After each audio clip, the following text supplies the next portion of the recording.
দিবেন দাউদ তুমি তেলাওয়াত করো রে।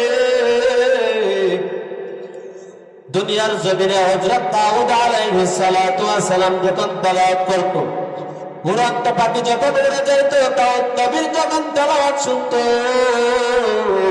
উড়ন্ত পাখিগুলো থেমে গিয়া দাউদ নবীর তেলাওয়াত শুনতো। সমুদ্রের মাছগুলো যখন দাউদ নবীর তেলাওয়াত শুনতো, ওই সমুদ্রের মাছগুলো এসে দাউদ নবীর কাছে বসে তেলাওয়াত শুনতো। এমন মধুর কণ্ঠ ছিল, জান্নাতের ভিতরে হযরত দাউদ আলাইহিস সালাতু ওয়াস সালামকে বলবেন আপনি তেলাওয়াত করেন। সর্বপ্রথম বলা হবে কি? প্রথম সর্বপ্রথম যখন বলা হবে,